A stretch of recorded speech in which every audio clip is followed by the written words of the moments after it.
बिस्मिल्लाहिर्रहमानिर्रहीम। This is my channel voice of Wasim. और आप लोगों को पहले ही पता है कि मैं मोहम्मद वसीम हूँ। मेरा नाम मोहम्मद वसीम है और मैं इस चैनल को काफ़ी अरसे से चला रहा था, जिसकी वजह से कुछ इशू आ गए थे, जिसकी वजह से मैंने इस चैनल को बीच में छोड़ दिया था।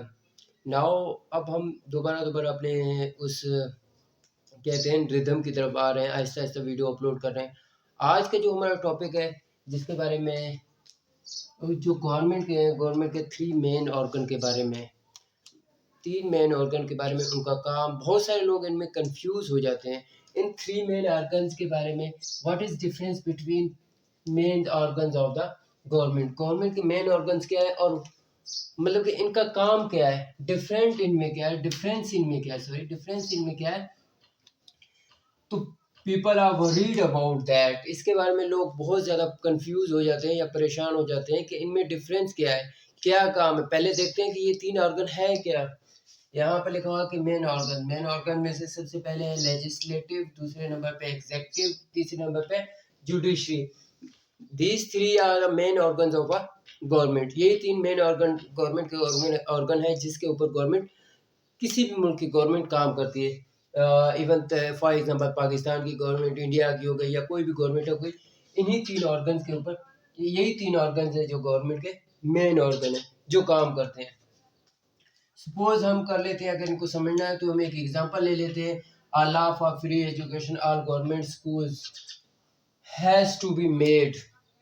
मतलब कि एक कानून बनाया जाता है किसके लिए, तमाम जो गवर्नमेंट स्कूल हैं फ्री एजुकेशन के लिए, फ्री एजुकेशन तमाम गवर्नमेंट के स्कूल के लिए, फ्री एजुकेशन के लिए एक लॉ बनाया जाता है किसी के लिए।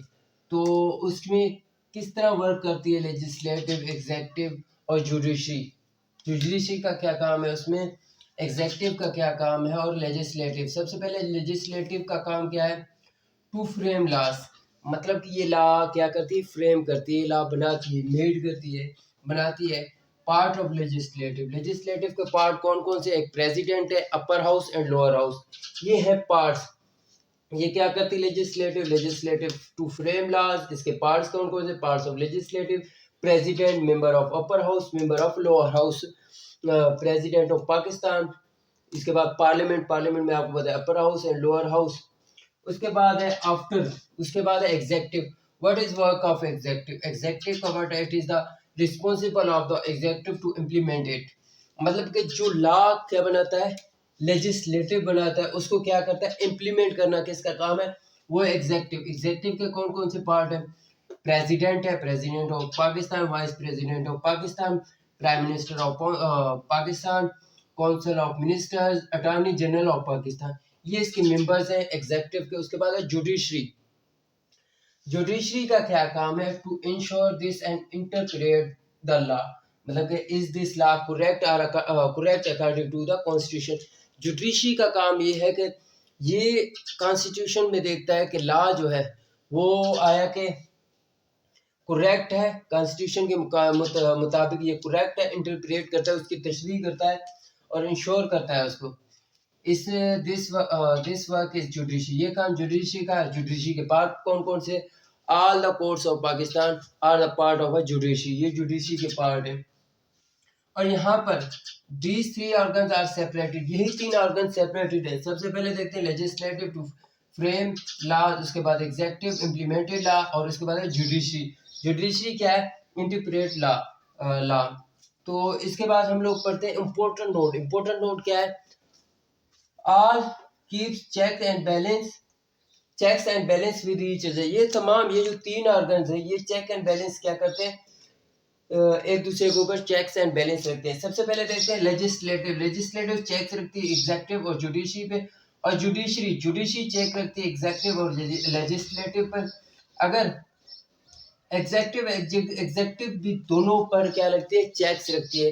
इसी तरह से अगर कोई भी चीज़ हो, अगर ये दोनों ऑर्गन इस लेजिस्लेटिव के खिलाफ हो जाए तो कोई भी लॉ पास नहीं हो सकता। अगर ये दोनों ऑर्गन जुडिशरी के खिलाफ हो जाए तो कोई भी जुडिशरी कोई भी फैसला नहीं देगी। ये किस लिए ज़रूरी है, ये टू बैलेंस पावर। अभी आप लोगों ने 26 या 26 अमेंडमेंट आप लोगों ने देखी होगी, जिसमें जो अभी जो कॉन्स्टिट्यूशन ऑफ पाकिस्तान 1973 में जो न्यू आई है, मतलब न्यू तो नहीं आई, 3-4 मंथ या काफ़ी मंथ हो गए हैं, जो अमेंडमेंट आई थी जिसमें जुडिशरी की पावर को लिमिटेड कर दिया था, या जुडिशरी की पावर को रिड्यूस कर दिया है। और यहाँ पर ये रखते हैं चेक्स। ये किस लिए चेक रखते हैं? तो बैलेंस द पावर को बैलेंस करने के लिए ये एक दूसरे के ऊपर चेक्स रखते हैं। उसके बाद क्या है, अब आखिर में आप लोगों के साथ एक सवाल है, which organ of government is the most power, कौन सा ऑर्गन इनमें से मोस्ट पावरफुल है? और आप लोगों को एक और ऑर्गन है, फोर्थ ऑर्गन ऑफ गवर्नमेंट का क्या है, आप मुझे बता देना, मुझे कमेंट्स में लाजमी शेयर कर देना। ये भी आपने शेयर करना है, which organ of government is the most powerful, ठीक है। तो कैसी लगी ये मेरी वीडियो? अगर मेरी वीडियो पसंद आ रहे हैं तो मेरे चैनल को लाइक, सब्सक्राइब और शेयर कर देना। मिलते हैं नेक्स्ट वीडियो में। अल्लाह हाफिज़।